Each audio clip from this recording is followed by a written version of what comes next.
జనసేనలో ఆమె యువ నాయకురాలు. ఓ నియోజకవర్గానికి ఇన్ఛార్జిగా కూడా కొనసాగుతున్నారు.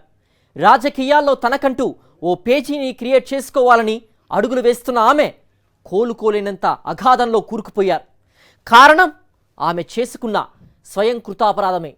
కారు డ్రైవర్ హత్య కేసులో అడ్డంగా దొరికిపోయారు. ఆమె శ్రీకాళహస్తి నియోజకవర్గం ఇన్ఛార్జ్ కోట వినూత. ఇంతకీ ఆమె తన కార్ డ్రైవర్ని ఎందుకు హత్య చేయించింది? ఎలా దొరికిపోయింది? ఇక్కడ ఫోటోలో కనిపిస్తున్న ఇతను సిహెచ్ శ్రీనివాసులు అలియాస్ రాయుడు.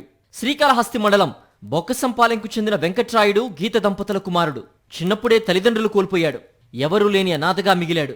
శ్రీనివాసులు అతడి సోదరుని అమ్మమ్మ రాజేశ్వరి శ్రీకాళహస్తి మండలం బొక్కసంపాలెంకు తీసుకొచ్చి పెంచి పోషించింది. శ్రీనివాసులకు పవన్ కళ్యాణ్ పై ఉన్న అభిమానంతో జనసేన పార్టీలో కార్యకర్తగా చురుగ్గా పాల్గొనేవాడు. ఈ క్రమంలోనే శ్రీకాళహస్తి నియోజకవర్గ ఇన్ఛార్జిగా నియమితులైన కోట వినూతకు దగ్గరయ్యాడు. 15 ఏళ్లుగా వారికి నమ్మిన బంటుగా ఉండడంతో ఆమెకు వ్యక్తిగత సహాయకుడిగా, కారు డ్రైవర్గా చేరాడు. ప్రతి కార్యక్రమంలోనూ వారిని వెంట పెట్టుకుని ఉంటూ ఇంట్లో కుటుంబ సభ్యుడిగా మారిపోయాడు. కోట వినూత స్వగ్రామం రేణిగుంట. మెక్సికోలో సాఫ్ట్వేర్ ఉద్యోగం చేస్తున్న సమయంలో పరిచయమైన బంగారుపాలెంకు చెందిన కోట చంద్రబాబు నాయుడును ఆమె ప్రేమించి పెళ్లి చేసుకున్నారు. కోట వినూతకు చిన్న వయసులోనే పెద్ద పదవి వరించింది. జనసేన పార్టీ నియోజకవర్గ ఇన్ఛార్జ్ బాధ్యతలు తీసుకుని ప్రతి అంశాన్ని వివాదాస్పదం చేస్తూ పబ్లిసిటీ స్టంట్తో నెట్టుకొచ్చిన కోట వినూత అసలు బండారం బట్టబయలైంది. తన వద్ద డ్రైవర్గా పనిచేసే శ్రీనివాసులు వ్యవహార శైలిపై అనుమానం రావడంతో కోట వినూత భర్త చంద్రబాబు నిఘా పెట్టారు. ఈ నేపథ్యంలో తన డ్రైవర్ శ్రీనివాసులు డబ్బులకు అమ్ముడుపోయి తమ వ్యక్తిగత విషయాల్ని తమ ప్రత్యర్థులకు చేరవేయడమే కాక తమ వ్యక్తిగత ప్రతిష్టకు భంగం కలిగేలా ప్రవర్తిస్తున్నందున అతన్ని డ్రైవర్గా తొలగిస్తున్నట్లు గత నెల 21న వినూత సోషల్ మీడియాలో పోస్ట్ పెట్టారు. తమ రాజకీయ వ్యవహారాల్ని ప్రత్యర్థికి తెలియజేస్తున్నందున శ్రీనివాసులను ఎలాగైనా మట్టుబెట్టాలని భావించిన వినూత భర్త కోట చంద్రబాబు ఈ నెల 7వ తేదీ రాత్రి తన భార్య వినూత, రేణిగుంటకు చెందిన షేక్ దస్తా సాహెబ్, శ్రీకాళహస్తికి చెందిన శివకుమార్, తొట్టంబేడు మండలం సింగమాలకు చెందిన గోపి సహాయంతో శ్రీనివాసులను కిడ్నాప్ చేసి 4 రోజుల పాటు చిత్రహింసలకు గురిచేశారు. అక్కడే అతి దారుణంగా కొట్టి హతమార్చారు.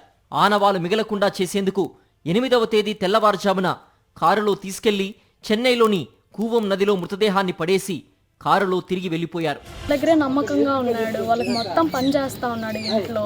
ఈ మధ్యన మాకు ఒకసారి కాలు ఏదో స్లిప్ అయి కింద పడ్డాడని చెప్పి ఫోన్ చేశారు. మేము వెళ్ళాము వాళ్ళని చూడడానికి. ఏం జరిగిందని వెళ్తే వాడిని కూర్చోబెట్టి ఆ పక్క ఈ పక్క 2 మనుషులు కూర్చొని వాళ్ళ మధ్యలో కూర్చోబెట్టుకున్నారు.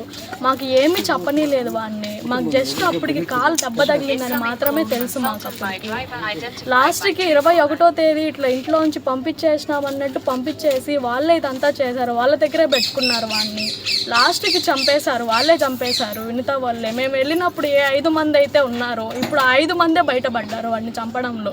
దీన్నైతే ఇంతటితో వదలం. మేము జనసేన పార్టీ తరపున మేము దాన్నే నమ్ముకొని ఉన్నాం. ఆ పార్టీ తరపున మాకు న్యాయం కానీ జరగకుంటే మేము వేరే పార్టీ ద్వారా అయినా దీన్ని పోరాడతాం. ఇంతటితో అయితే మేము వదలం దీన్ని. మాకు ఏదో ఒక న్యాయం జరగాలి. వాళ్ళని పోలీస్ స్టేషన్లో వేసి కొద్ది రోజుల తర్వాత వదిలేస్తే మాత్రం నెక్స్ట్ ఇంకొకరికి చేసే అవకాశం ఉంది. ఇది ఇంకొకరికి జరగకుండా చూడాలి. ఇది వాళ్ళని అయితే ప్రాణాలతో వదలం మేము. వాళ్ళని కూడా ఏదో ఒకటి చేయాలి. ఇదైతే పవన్ కళ్యాణ్ గారి వరకు వెళ్ళాలి. ఇది ఆయన ఏదో ఒకటి చేయాలి. దీనికి మాకైతే న్యాయం జరగాలి దీని ద్వారా. నెక్స్ట్ వాళ్ళు బయట వచ్చినా కానీ మాకైనా కానీ ఏదో ఒకటి చేస్తారు. మేము కూలీ నాలి చేసుకొని బతికే వాళ్ళం.